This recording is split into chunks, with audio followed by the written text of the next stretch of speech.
Hai, gue Adit. Gue Krisna. Kami adalah orang-orang yang sudah berkecimpung di bidang riset dan industri selama 17 tahun. Kata siapa bro?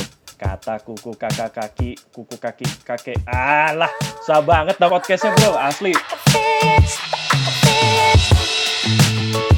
Halo teman-teman, balik lagi bersama gue Krisna di Kata Kuku Kaki Kakekku Podcast yang walaupun namanya susah tapi mencoba menjelaskan kejadian terkini dengan gampang dan menyenangkan. Jadi di podcast sebelumnya kita sudah membahas mengenai etilen glukol dan kenapa itu berbahaya dan mengakibatkan gagal ginjal akut pada anak. Setelah itu kita juga sedikit membahas mengenai Indonesia Terang, yaitu program kampanye Pak Presiden Jokowi, dan permasalahan kenapa sih banyak orang yang merasa itu tidak bisa dilaksanakan atau merasa itu cuma temporary fix gitu ya, untuk memperbaiki sementara, dan bagaimana sih caranya untuk membuat itu menjadi program yang lebih baik. Nah, pada kesempatan hari ini gue ingin membahas lebih mengenai gempa. Jadi kejadian yang malapetaka menimpa saudara-saudara kita di Cianjur. Dan dalam kesempatan ini juga saya mewakili grup dari Kata Kuku Kaki Kakekku Podcast mengucapkan bela sungkawa yang sebesar-besarnya kepada korban dari gempa Cianjur. Semoga yang meninggal diterima di sisinya dan yang ditinggalkan diberikan ketabahan. Amin.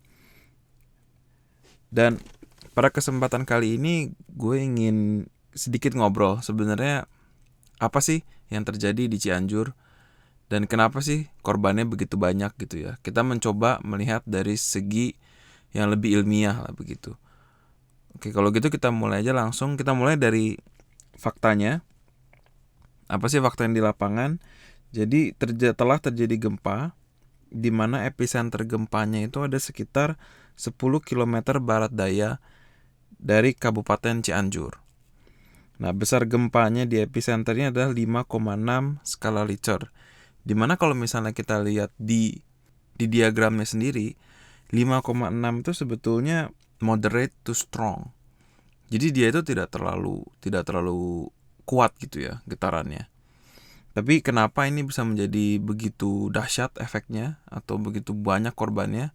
Nanti kita akan berdiskusi lebih jauh. Nah, faktanya lagi, kita kembali ke fakta dulu. Sampai dengan rekaman ini dilakukan, yaitu pada tanggal 24 November, telah ditemukan itu ya 272 korban, di mana 59 diantaranya adalah anak-anak. Ini sangat sungguh disayangkan sekali ya. Dan salah satu kenapa sih ini menjadi perhatian dunia gitu ya, karena kalau dilihat dari seperti saya bilang tadi, 5,6 skala Richter itu bukan gempa yang sangat besar gitu. Kalau teman-teman ingat, baru-baru ini juga ada itu 2018 di Lombok, dan kalau nggak salah 2019 juga ada lagi ya di Lombok. Itu sekitar 6,4 sampai 7 ya kalau tidak salah, itu skala Richter. Itu sebenarnya sangat mirip dengan ini, di mana korban jiwa sangat disayangkan, tapi sekitar di angka 20 gitu ya. Nggak sampai 3 digit lah. Sedangkan yang ini sampai 3 digit. Ini kenapa sih sebetulnya? Nah, menurut BMKG, ini adalah jenis gempa bumi dangkal, atau bahasa Inggrisnya itu shallow earthquake. Apa sih itu shallow earthquake itu sendiri? Jadi di dalam gempa itu pada umumnya ada dibagi menjadi dua. Yang pertama itu yang disebut dengan shallow earthquake, ini gempa dangkal, dan deep earthquake atau gempa bumi dalam. Yang terjadi adalah, jadi kalau teman-teman melihat mengenai bumi itu sendiri, walaupun kita ngelihatnya seperti satu bongkahan tanah gitu ya, yang padat, tapi aslinya mereka itu nggak padat. Aslinya bumi itu tuh terdiri dari lapisan-lapisan, dimana lapisan yang paling atas ini dia itu menindih lapisan yang di bawahnya. Jadi kalau teman-teman bayangkan tangan kiri, misalnya teman-teman taruh tangan kiri ini di meja, lalu tangan kanan di atas tangan kiri gitu ya, sebagian.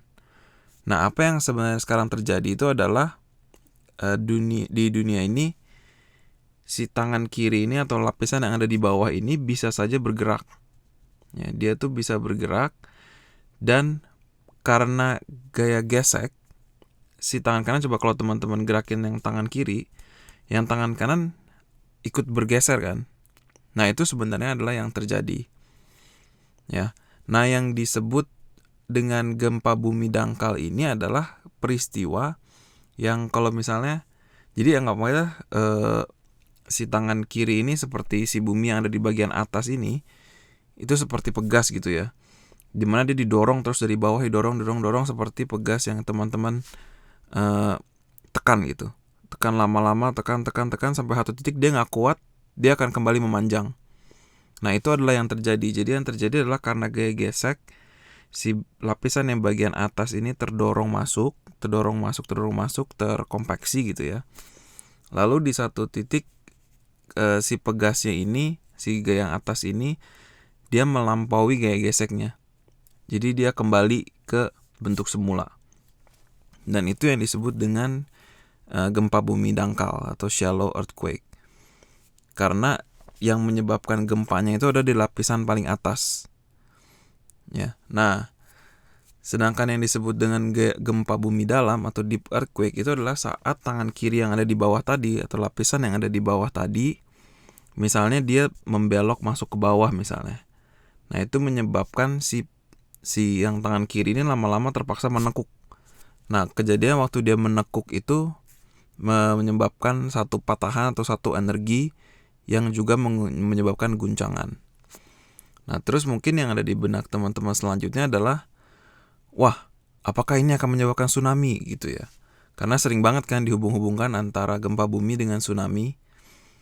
Nah, kalau epicenter gempa itu ada di darat, maka kecil sekali kemungkinannya terjadi tsunami. Jadi memang kalau misalnya tsunami itu biasanya muncul kalau gempa itu adanya di dalam laut. Lalu apa sih sebetulnya tsunami itu sendiri? Nah, tsunami itu adalah ombak. Jadi sebenarnya dia tuh ombak laut yang sangat panjang dan sangat besar gitu ya. Jadi periodenya kalau teman-teman ke pantai lihat ombak laut ya, mungkin kalau di Indonesia periode gelombangnya rata-rata berapa sih, 5 detik gitu ya. Atau kalau udah deket sekali ke laut, dia biasanya tambah pendek. Jadi misalnya 5 detik sampai 8 detik lah, sekitar 5 sampai 8 detik. Artinya setiap 5-8 detik sekali akan muncul ombaknya. Sedangkan kalau tsunami itu dia bisa beberapa jam. Jadi sebetulnya lambat. Tapi sangat besar. Jadi amplitude tinggi ombaknya itu sangat tinggi. Sehingga dia itu sangat, yang membuat dia sangat mematikan adalah karena ketinggian ombaknya tadi. Dan karena juga panjang gelombangnya itu panjang, dia bisa masuk dan membanjiri jauh sampai ke darat gitu ya, jauh ke daratan. Nah, itu adalah karakteristik tsunami. Tapi yang menjadi pembeda utama bahwa tsunami itu ada displacement of water. Artinya adalah jadi tsunami itu muncul karena ada satu bagian dari laut yang tiba-tiba keisi oleh biasanya keisi oleh daratan. Sehingga airnya itu harus tumpah ke suatu tempat. Nah, peristiwa tumpahnya air inilah yang kemudian menjadi tsunami gitu ya. Nah, biasanya yang menyebabkan tsunami itu adalah kalau pada waktu patah, seperti yang tadi deep earthquake atau gempa bumi dalam, dia pada waktu patah itu terjadi tonjolan. Jadi anggaplah seperti terjadi daratan baru gitu ya. Nah, itu yang terjadi waktu tsunami di Aceh. Itu di Indian Ocean tsunami. Di mana tsunami itu akibat pergerakan patahan yang menyebabkan ada satu bagian dari dasar laut itu yang naik ke atas. Sehingga dia mendorong air di permukaan menjadi gelombang yang akhirnya merambat sampai ke Aceh dan kemudian tumpah di Aceh gitu ya. Jadi dia masuk ke daratan. Nah, itu tsunami. Artinya kalau misalnya epicentrum ini adanya di darat dan dia adalah di shallow earthquake tadi, kemungkinannya kecil sekali untuk terjadi tsunami. Dan menurut kita balik lagi ke BMKG.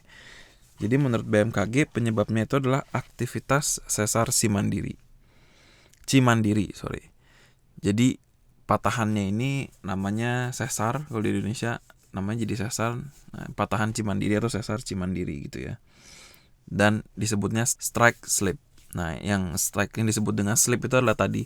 Jadi waktu patahan yang bawah ini bergerak sampai satu titik, yang patahan yang atas ini ingin kembali ke posisi semula.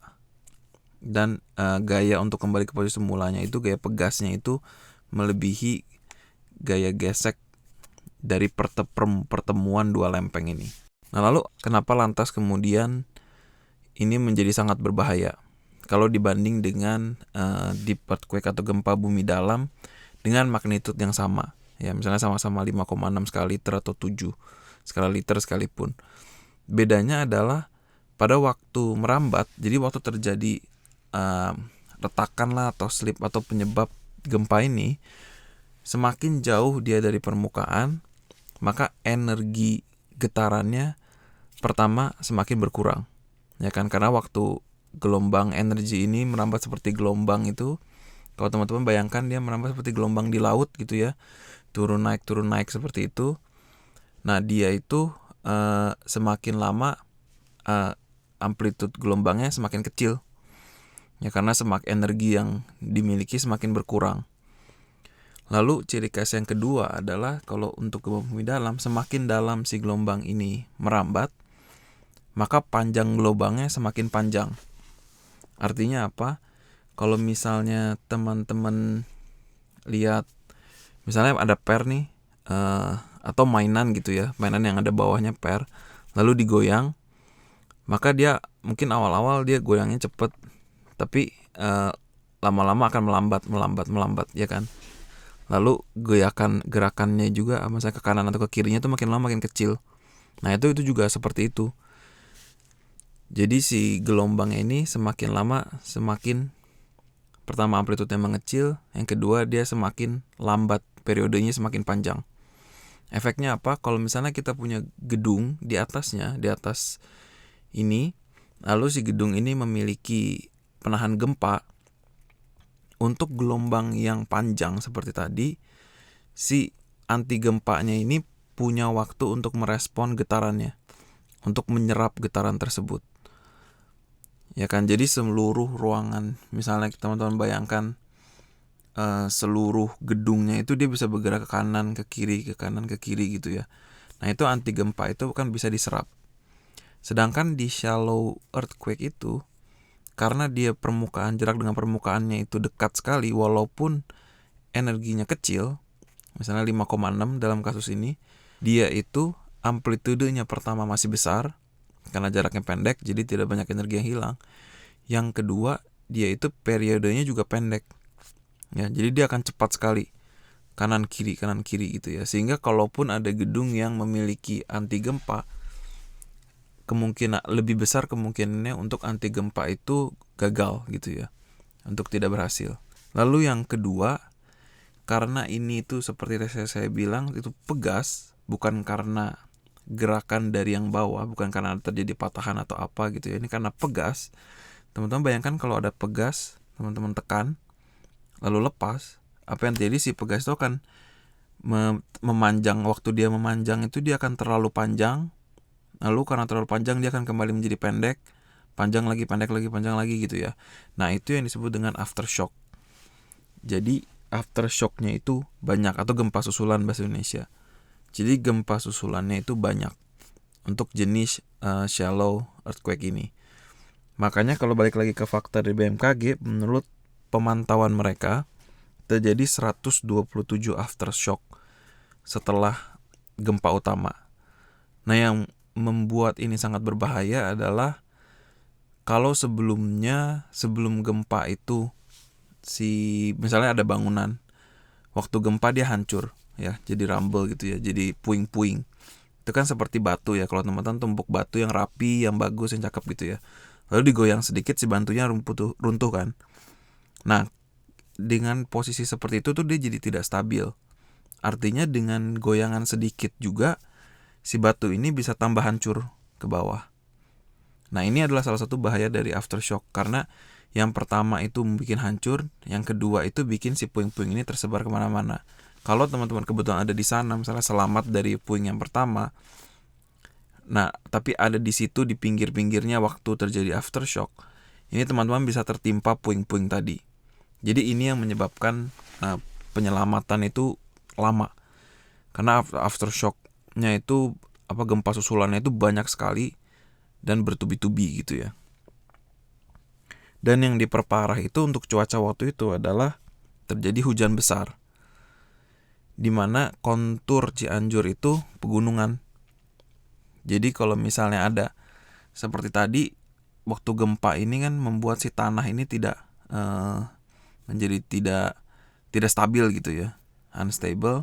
Lalu kemudian ada hujan dari atas yang menyebabkan longsor di mana-mana. Jadi ini juga adalah salah satu faktor utama kenapa pertama jumlah korbannya banyak, yang kedua kenapa sulit sekali dilakukan penyelamatan di peristiwa gempa Cianjur ini. Lalu yang ketiga itu adalah karena kepadatan penduduk. Jadi kalau teman-teman belum tahu, Pulau Jawa itu adalah pulau dengan kepadatan penduduk paling tinggi di dunia.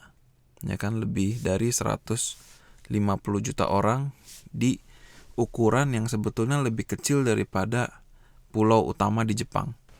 Dimana Jepang adalah yang kedua. Ya kan? Jadi memang penduduknya padat sekali. Lalu jenis gempa yang kurang cocok ditambah dengan musim hujan. Jadi itu kombinasi yang jelek sekali.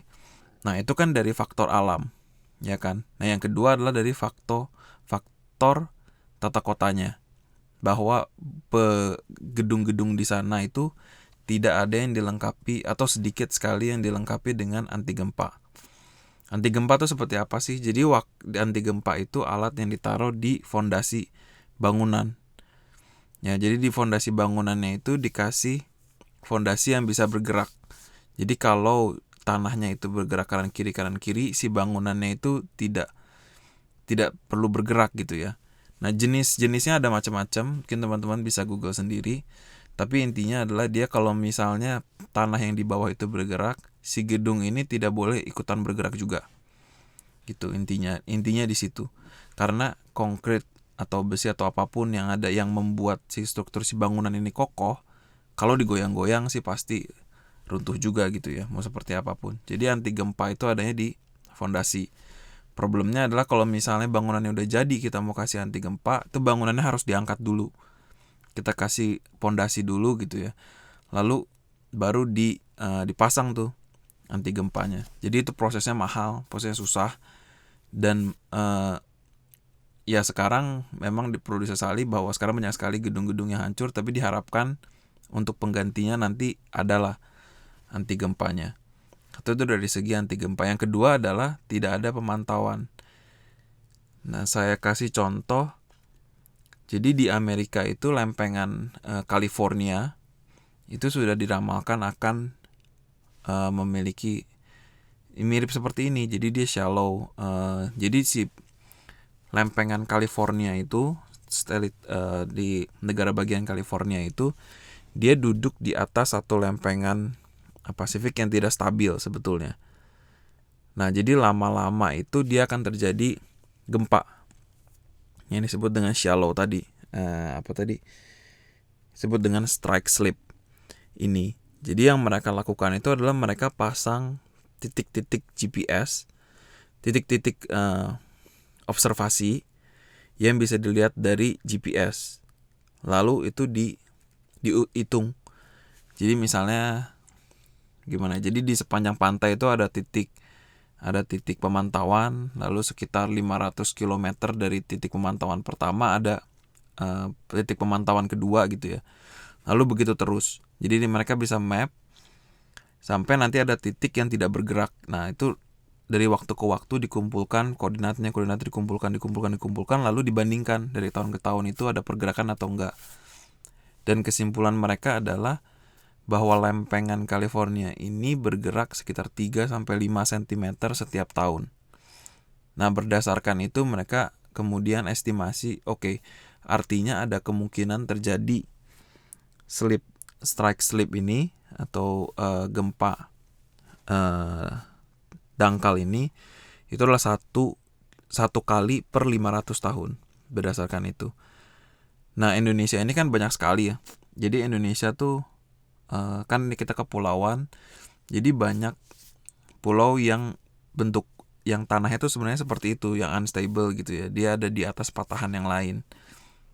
Nah, itu kita tidak memiliki pemantauan pengukuran seperti ini. Jadi kita tidak bisa estimasi. Nah, itu juga hal yang sama yang terjadi waktu tsunami di Jepang. Tsunami di Jepang itu sudah, kalau dari segi lautnya, itu orang-orang sudah mengetahui bahwa akan terjadi gempa yang mengakibatkan tsunami. Cuman waktu itu yang mereka tidak tahu adalah bahwa gempa-gempa ini akan sebesar itu. Lalu waktu arah berjalannya gelombang itu di laut, waktu berjalan arah gelombang di laut itu semuanya menjadi superposisi sehingga tsunami-nya itu ombaknya tinggi sekali. Jadi itu melebihi perkiraan. Tapi mereka sudah mengetahui bahwa akan seperti itu, maka bahwa akan terjadi. Ya, sehingga makanya korbannya kalau dibandingkan dengan Aceh itu jauh lebih sedikit. Dan saya rasa itu hal yang perlu juga kita lakukan di Indonesia. Nah, salah satu masalah utama dari mengimplementasikan hal itu di Indonesia adalah itu membutuhkan waktu yang lama. Dan jujur saya merasa itu tuh tidak terlalu menarik kalau dari segi funding gitu ya. Kalian bayangkan kalian minta uang, bayangkan kalian meminjam uang ke orang tua, bilang, saya mau bikin ini, mau beli bolpen untuk menggambar. Terus orang tuanya nanya, oh ya nanti mama lihat ya itunya, hasil gambarnya. Oke, belinya sekarang, hasil gambarnya 50-60 tahun ke depan. Dimana orang tua kita belum tentu masih hidup. Nah, itu adalah yang dibutuhkan, itu yang dilakukan untuk riset-riset di bidang ini. Itu adalah jangka waktu normal, misalnya observasi selama itu. Observasi 1-2 tahun mungkin bisa menghasilkan sesuatu, tapi tidak akurat. Semakin banyak data yang kita miliki, maka estimasi atau prediksi atau analisis kita akan semakin akurat, dan itu saya rasa yang kurang di Indonesia. Karena banyak sebenarnya fundingnya ada gitu ya, fundingnya banyak, tapi banyak sekali yang kemudian diambil untuk riset-riset dengan jangka waktu pendek dan menengah, minimal sampai jabatan presidennya. Kalau presidennya optimis 2 kali periode, tapi banyaknya biasanya proyek-proyek yang harus diselesaikan di masa jabatan presiden tersebut. Itu memang patut disesali ya, tapi saya rasa kita bisa menjadi lebih baik ke depannya. Oke. Saya rasa cukup sampai di sini. Terima kasih banyak untuk waktunya, and see you in the next episode. Bye-bye. This podcast is part of Thousand Layer Production.